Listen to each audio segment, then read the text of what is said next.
o Nabucco fala exatamente isso para o Rebouças. Ele fala assim, olha, a situação dos negros no Brasil é um absurdo. Por quê? Porque eles não conseguem mais arrumar emprego, porque eles sofrem um preconceito atroz aqui. Então eles estão ficando onde? Pelas ruas. Estão se embebedando, estão se envolvendo na criminalidade. Então, assim, entende? Assim, no finalzinho do século XIX, porque o Rebouças morreu em 1898. Entendi. Então ele recebe cartas do Nabucco falando isso, falando assim, ó, a situação do Brasil é essa. Os caras fizeram a república e abandonaram a população negra, empurraram a população negra para os morros, para as favelas, né? E eles estão vivendo em condições degradantes. Pegaram o nosso projeto e soterraram. Né? E aí o Rebouças não volta mais. O Brasil, para mim, é um país do passado. Acabou, nunca mais eu volto. Ele tinha razão. E ele é encontrado morto num penhasco. Até hoje não se sabe direito se ele se suicidou ou não. Ou se suicidaram. Ninguém matou, assim. Então, talvez ele tenha só caído também. Porque ele estava doente, ele já estava velho, e era um penhasco, assim, na beira do mar. Ele é encontrado nas pedras, lá embaixo, caído, lá morto. Entendi. Né? Então, ele caiu lá de cima. Então, assim, há quem defenda que ele caiu, né, que ele não faria isso e tal, não sei o quê. Então, os jornais da época, primeiro noticiaram que ele tinha se matado, depois começaram a noticiar e a família, né, começou a falar que não, que ele não ia se matar e tal, e começaram a falar que ele caiu. Entendi. Mas o fato é assim, quando a gente lê as cartas dele, as últimas, ele tá muito deprê, assim, ele tava deprimido de fato, assim, com depressão e muito doente e tal.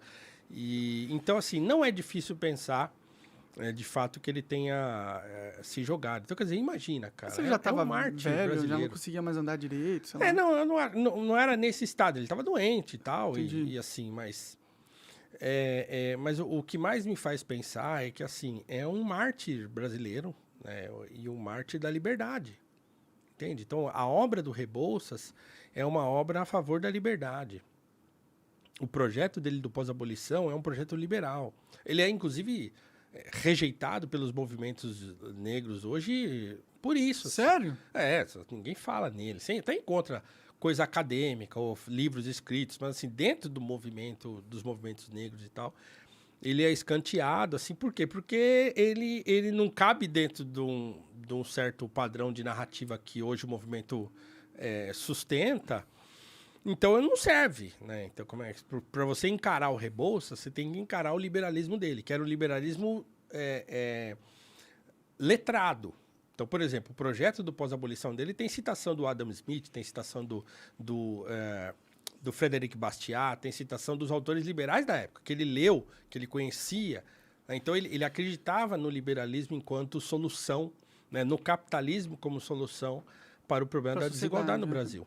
Né? Então, ele acreditava nisso piamente, assim, e defendeu isso nos seus artigos, no seu livro e tal. Então, assim, para mim, ele é o maior brasileiro de todos os tempos, por todo esse histórico que ele tem, por toda a trajetória de vida que não só ele, mas a família dele teve no Brasil, porque o pai dele também é um cara que, lá na Bahia, do nada, um cara filho de uma ex-escrava com um português, e aí ele, lá na Bahia, eu não me engano, não sei se é a ilha de Itaparica, não, Itaparica é o Ernesto Carneiro Ribeiro, mas enfim, morava num município lá da Bahia, e ele arruma um emprego num cartório. E aí ele começa a trabalhar no cartório e começa a estudar lei, jurisprudência e tal, não sei o que lá, e aí ele fica craque nesse troço e pede uma licença para advogar, né, para virar o chamado rabo lá, né, que era um nome, segundo dizem, pejorativo até.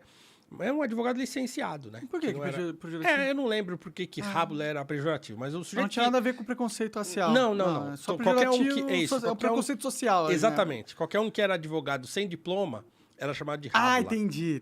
Ele não fez faculdade de Direito. Pode crer. Mas ele sabia a coisa e ele pede uma autorização. E aí o Estado podia te conceder uma autorização para você poder advogar sem ter faculdade. Imagina. Quer dizer, hoje em dia não dá pra fazer isso, hoje né? não dá, você tem que ter a OAB. Se não tiver a OAB, você não pode. Verdade. Então hoje piorou muito hoje, né? É verdade, a gente está Imagina. num país Então, menos livre, né, do que exatamente. 100 anos atrás. Com escravidão, certo? Então, Pois quer dizer, é. claro, a gente tinha a mácula da escravidão ocorrendo. Mas um homem negro, lá no comecinho do século XIX, né? Ele estuda e consegue, do mesmo jeito que o Luiz Gama conseguiu depois, né? Uma licença para advogar. Então ele começa a advogar na Bahia, começa a ficar conhecido, começa a ficar famoso, e aí ele vai para a política, ele se torna lá deputado provincial e tal, e aí ele fica conhecido também, e aí ele resolve ir para o Rio de Janeiro. Uhum. Quando ele começa a ficar um pouco melhor de vida, olha que é curioso, cara. Desculpa essa grande digressão histórica aqui. Cara, eu tô adorando, velho. Por favor, continue. Eu acho importante demais, assim, que as pessoas saibam dessas coisas. E aí, o pai dele chama Antônio Pereira Rebouças. E aí, o que ele fez? Cara, ele pagou estudo para 2 irmãos dele. Ele tinha 3. Um dos irmãos continuou como funcionário lá de cartório e tal. Entendi. Mas um irmão foi estudar medicina na França. Pago por ele, pelo Antônio Pereira Rebouças. Pagou por... Tava bem o cara. Eu não sei o quanto isso era caro, mas ele se esforçou e o cara foi para fora, estudou lá medicina, se formou lá, voltou para o Brasil, se tornou um médico importante lá na Bahia, e aí ele se tornou professor universitário, tem uma tese, a tese dele de doutorado era famosa, porque ele escreveu uma tese para que se evitassem enterrar pessoas no terreno da igreja. Que era um costume da época, né? A pessoa morria e enterrava no terreno da igreja, Bem do lado da igreja. medieval mesmo isso aí, né? E aí ele fala que aquilo era anti-higiênico. Faz um pouco de sentido. Total, né? Que assim, aquilo se decompõe e aquilo detona com a terra. Sim. Né?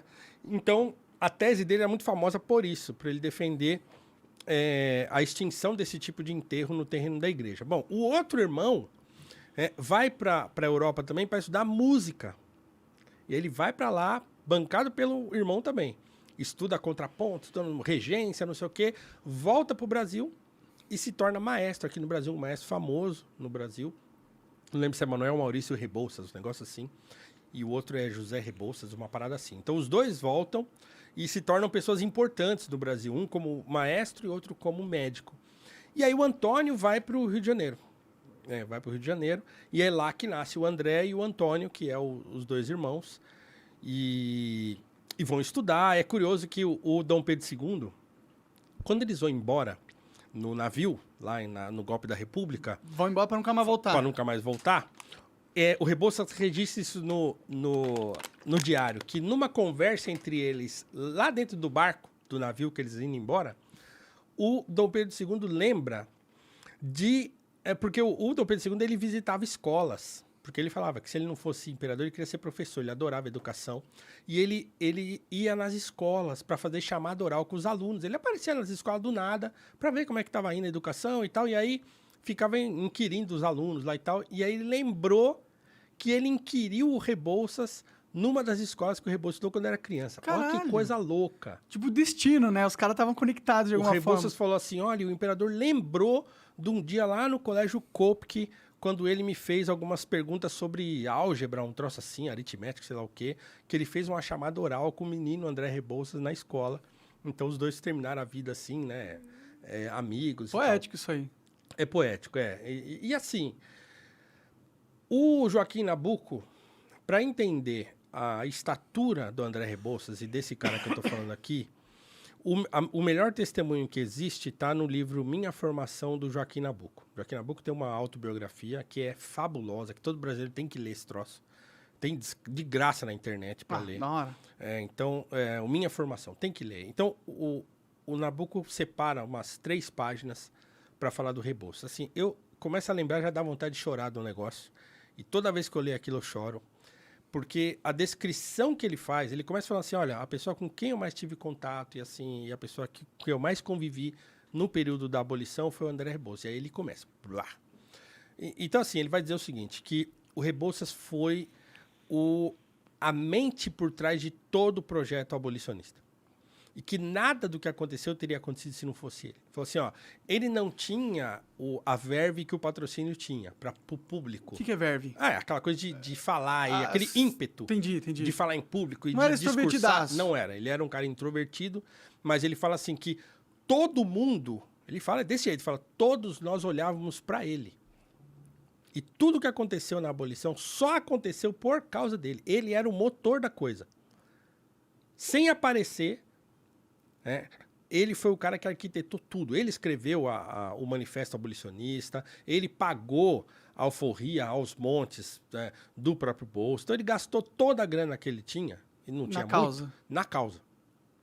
Né? E assim, só vocês lendo, você que está assistindo a gente aí, procura depois a minha formação, se pegar um PDFão, coloca, dá André Rebouças na busca e vai direto no lugar onde o Nabuco fala, e vocês vão saber do que eu estou falando. Assim, é muito comovente.